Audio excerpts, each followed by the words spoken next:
Hello guys, तो हम लोग आ गए एक नए वीडियो पर। आज हम लोग देखने वाले हैं बिहार बोर्ड क्लास 12 के लिए केमिस्ट्री का बहुत इंपॉर्टेंट सब्जेक्टिव क्वेश्चन।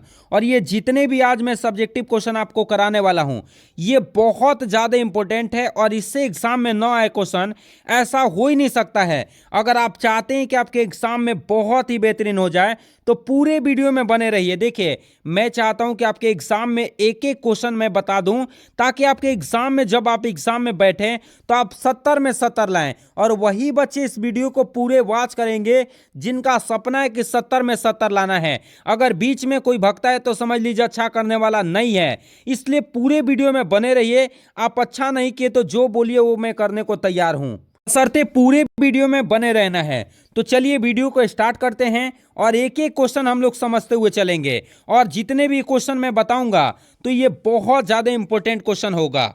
देखिए, इसमें पहला क्वेश्चन क्या है कि विद्युत विच्छेदन क्रिया किसे कहते हैं।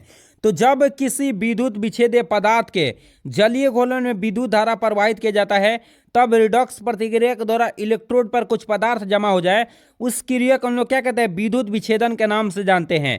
देखिए क्या होता है, मान लीजिए कि मैंने कोई टैंक लिया और यह टैंक में मैंने क्या लगाया, यहाँ पे इलेक्ट्रोड लगा रखा है। और इलेक्ट्रोड लगाने के बाद इसमें क्या विद्युत विच्छेद्य पदार्थ डाले हैं।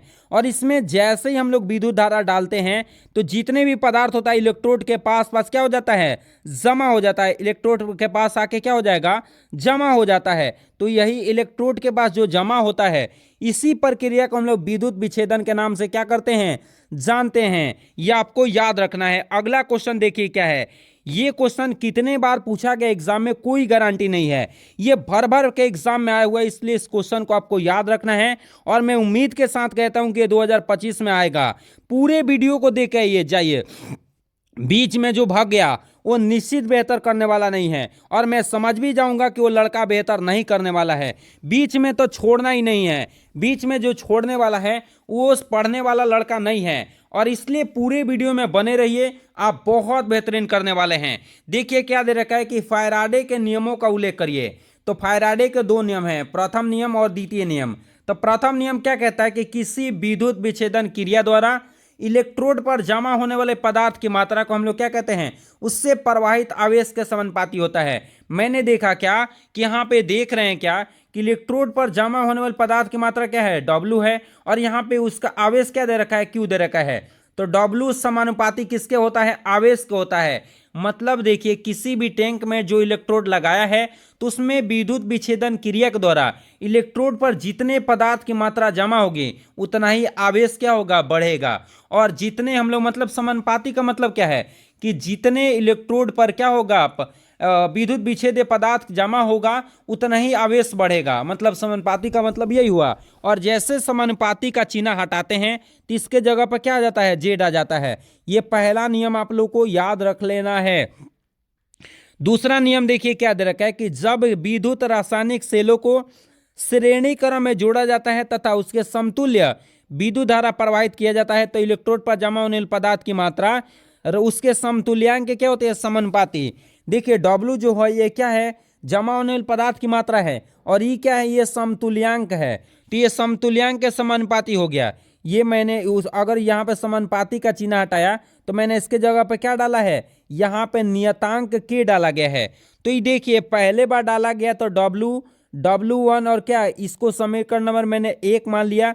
और ये दूसरी बार डाला गया, इसको समीकरण नंबर 2 डाल दिया। अब समीकरण 1 तथा 2 में क्या हो जाएगा, W1/W2 और क्या क्या यहाँ पे K/1 और क्या, तो K से K कट भी सकता है। तो यहाँ से बच जाए क्या, W1 बटा में W2 अब बराबर क्या, E1 बटा में क्या चीज, E2। यहाँ पे हो सकता है, ध्यान रखिएगा। और जितने भी ये क्वेश्चन मैं बता रहा हूँ फालतू का कुछ भी नहीं है, ध्यान रखिएगा। एक भी मैं फालतू का नहीं बताऊंगा जिससे आपका टाइम पास हो। और ये क्वेश्चन तो इतने बार पूछा गया है ना एग्जाम में, इतने बार पूछा गया ना कि मैं बता नहीं सकता हूं। और इसके साथ मैं भी एक प्रश्न आप लोगों से पूछूंगा जो कि आप लोग जरूर बताएंगे। अगला है कि मानव इलेक्ट्रोड विभव किसे कहते हैं। तो 25 डिग्री सेल्सियस ताप तथा 1 एटीएम दाब पर 1 मोल सांद्रता वाले विलयन में किसी इलेक्ट्रोड के द्वारा उत्पन्न विभव को हम लोग क्या कहते हैं, मानक इलेक्ट्रोड विभव कहते हैं। देखिए होता क्या है, यहाँ पे दे रखा है कि 25 डिग्री सेल्सियस ताप तथा 1 एटीएम दाब पर 1 मोल सांद्रता वाले विलयन में किसी इलेक्ट्रोड के द्वारा उत्पन्न होने वाली विभव को हम लोग क्या कहते हैं, मानक इलेक्ट्रोड विभव कहते हैं। ऐसे आप लोगों से मैं प्रश्न पूछ देता हूं कि इलेक्ट्रोड विभव किसे कहते हैं, इसका आंसर कमेंट में जरूर करके बताइएगा। देखिए मानक इलेक्ट्रोड विभव तो मैं खुद बता दिया, लेकिन आप लोग को क्या बताना है कि इलेक्ट्रोड विभव किसे कहते हैं, इसका आंसर जरूर कमेंट करके बताइएगा। और वही लड़का जरूर बताएगा जो पढ़ने वाला होगा, जो नहीं पढ़ने वाला होगा वो इग्नोर करके चला जाएगा।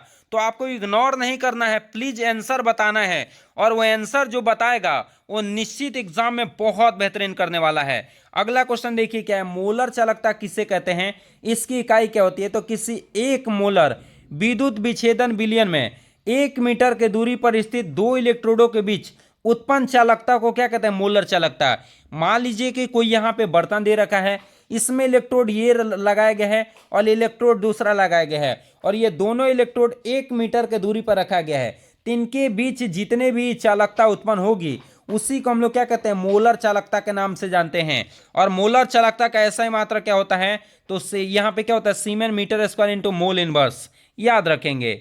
अगला क्वेश्चन देखिए क्या दे रखा है कि विद्युत रासायनिक सेल किसे कहते हैं, सचित्र वर्णन करिए।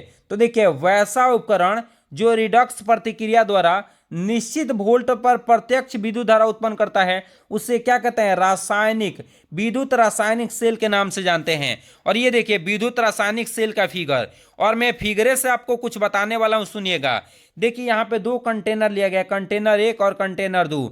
इसमें इलेक्ट्रोड जो लिया गया है ये Zn का लिया गया है, किसका, Zn का। और इसमें जो इलेक्ट्रोड लिया गया है वो कॉपर का लिया गया है, क्या चीज, कॉपर का। इसमें जो विलयन डाला गया है यहाँ पे देखिए क्या दे रखा है, ZnSO4, और इसमें जो लिया गया है कॉपर का CuSO4। तो मैं क्या बोलता हूं, दो कंटेनर लिया जाता है, एक कंटेनर में क्या, जिंक सल्फेट के विलयन, और दूसरे में कॉपर सल्फेट के विलयन।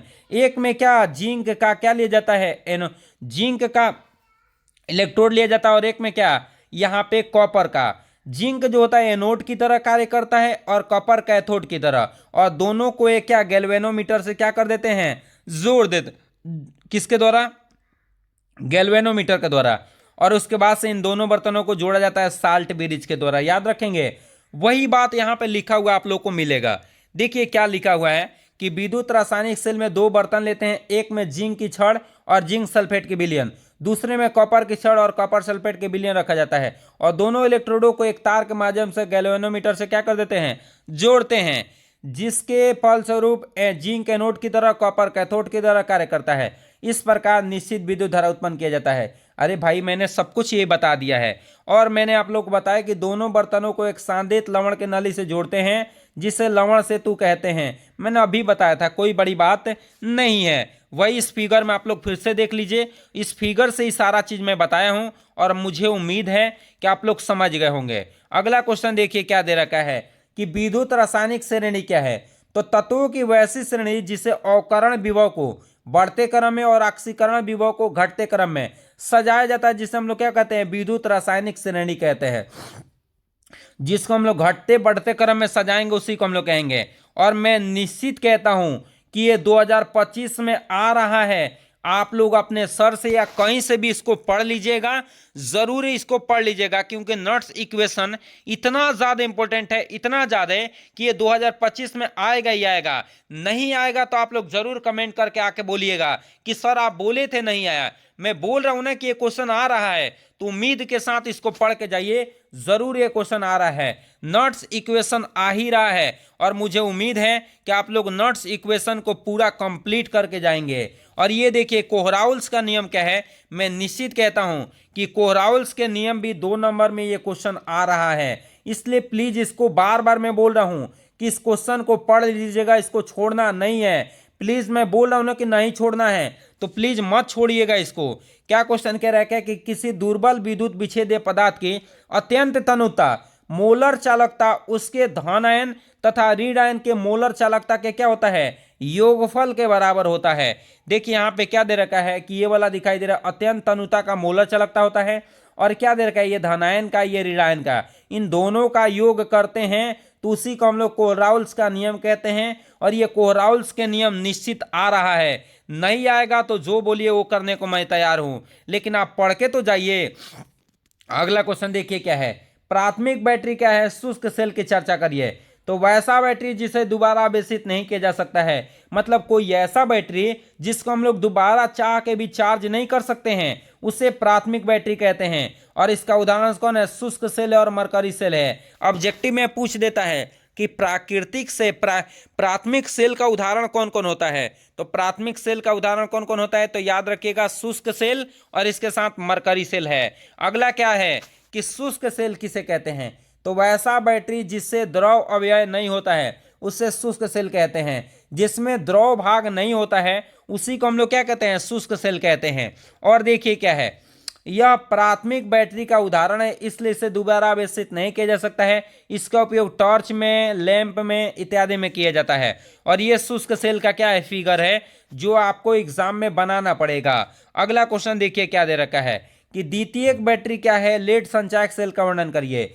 तो वैसा बैटरी जिसे पुनः आवेशित नहीं किया जा सकता है उसे द्वितीयक बैटरी कहते हैं। इसका उदाहरण कौन है? लेड संचायक बैटरी, निकल कैडमियम बैटरी और क्या लैम्प बैटरी।